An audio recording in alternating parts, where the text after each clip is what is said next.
ऋषि वशिष्ठ योग वासिष्ठ में भगवान श्री राम को उपशम प्रकरण का प्रारंभ करते हुए कहते हैं, परम सुंदर आकृति वाले रघुनंदन, अब तुम सावधान होकर इस उपशम प्रकरण को सुनो, जो कि उत्तम सिद्धांतों के कारण सुंदर और मोक्षप्रद होने के कारण हितकारक है। श्री राम जैसे सुदृढ़ खंबे मंडप को धारण करते हैं, उसी तरह राजस तामस जीव सदा इस विशाल संसार को धारण करते हैं। शास्त्रों के अभ्यास, साधु पुरुषों के संग तथा सत्कर्मों के अनुष्ठान से जिनके पाप नष्ट हो गए हैं, उन्हीं पुरुषों के अंतःकरण में प्रज्वलित दीपक के समान सार वस्तु का दर्शन कराने वाली उत्तम बुद्धि उत्पन्न होती है। स्वयं ही विवेक विचार द्वारा अपने स्वरूप की पर्यालोचना करके जब तक उसका यथार्थ ज्ञान प्राप्त नहीं किया जाता, तब तक ज्ञेय वस्तु की उपलब्धि नहीं होती। जो वस्तु आदि और अंत में भी नहीं है, उसकी सत्यता कैसी? जो वस्तु आदि और अंत में भी नित्य है, वही सत्य है, दूसरी नहीं। आदि और अंत में भी जिसकी सत्ता नहीं है, ऐसी मिथ्या वस्तु में जिसका मन आसक्त होता है, उस मूढ़ पशुतुल्य जंतु के हृदय में किस उपाय से विवेक पैदा किया जा सकता है? रघुनंदन, पहले शास्त्र के अभ्यास से, उत्तम वैराग्य से तथा सत्पुरुषों के संग से मन को पवित्र करना चाहिए।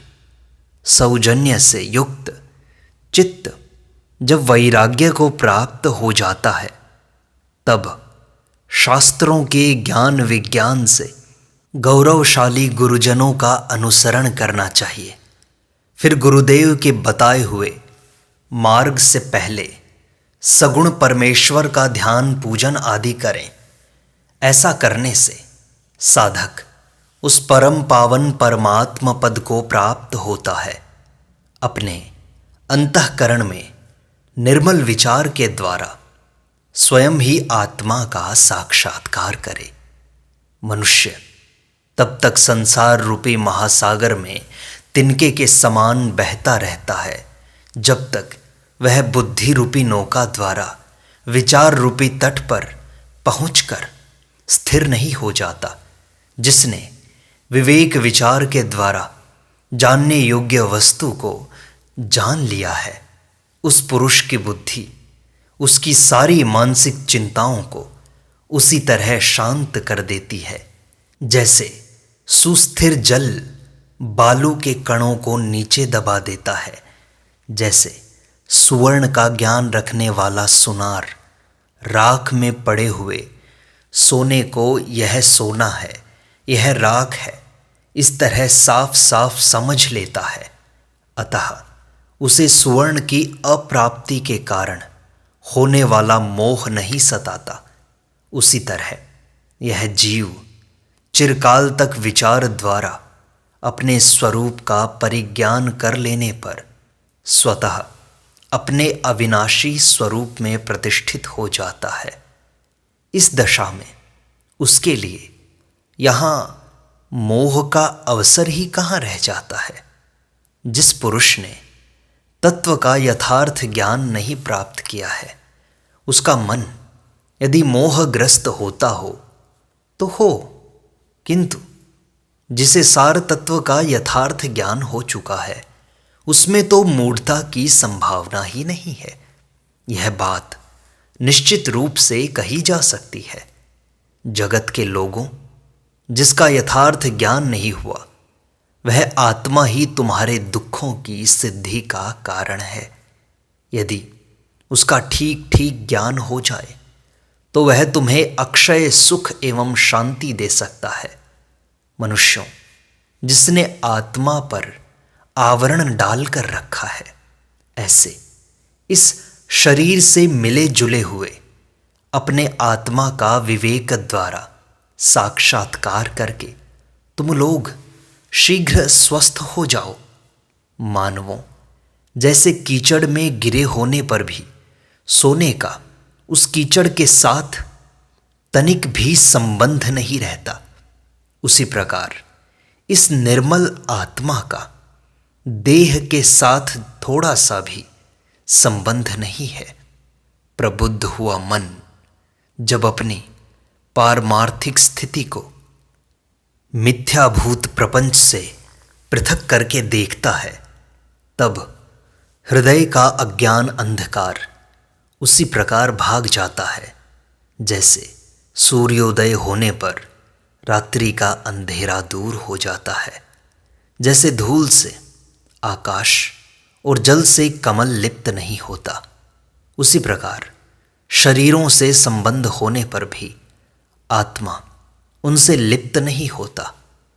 जैसे नेत्र दोष के कारण आकाश में बिंदुओं के समान आकृति वाले तिरमिरे दिखाई देते हैं और आकाश के निर्मल होने पर भी उसमें मलिनता की प्रतीति होती है, उसी प्रकार आत्मा में सुख दुख का अनुभव मलिन बुद्धि वृत्ति रूप अज्ञान के कारण ही तो होता है।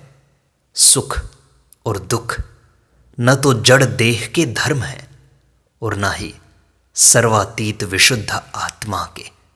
ये अज्ञान के कारण ही अज्ञानी के अनुभव में आते हैं और यथार्थ ज्ञान के द्वारा अज्ञान का नाश हो जाने पर किसी के भी अनुभव में नहीं आते। रघुनंदन, वास्तव में न तो किसी को कुछ सुख है और न किसी को कुछ दुख है, सबको शांत अनंत आत्म स्वरूप ही देखो। ये जो विस्तृत सृष्टियों के दर्शन होते हैं, इन्हें जल में तरंगों और आकाश में मोर पंखों के समान आत्मा में ही देखना चाहिए। अर्थात जैसे जल ही तरंग रूप में दिखाई देता है, उसी प्रकार ब्रह्म ही जगत के रूप में दृष्टिगोचर होता है। तथा जैसे नेत्रों के दोष से मनुष्य को आकाश में मयूरपुच्छ सा दिखाई देता है, पर वास्तव में वह वहाँ होता नहीं, उसी प्रकार यह संसार वास्तव में न होने पर भी अज्ञान के कारण परमात्मा में दिखाई देता है। सच्ची बात तो यह है कि एकमात्र ब्रह्म के सिवा दूसरी कोई वस्तु है ही नहीं।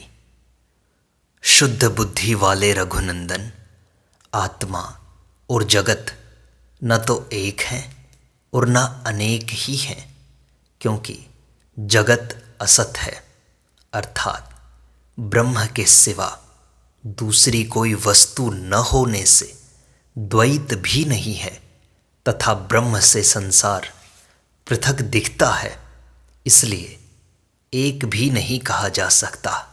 वास्तव में अज्ञान के कारण अज्ञानी को बिना हुए ही यह संसार प्रतीत हो रहा है। निष्पाप श्री राम, यह सब निश्चय ही ब्रह्म है। इस प्रकार सब परमात्मा ही है, वही सर्वत्र व्याप्त हो रहा है।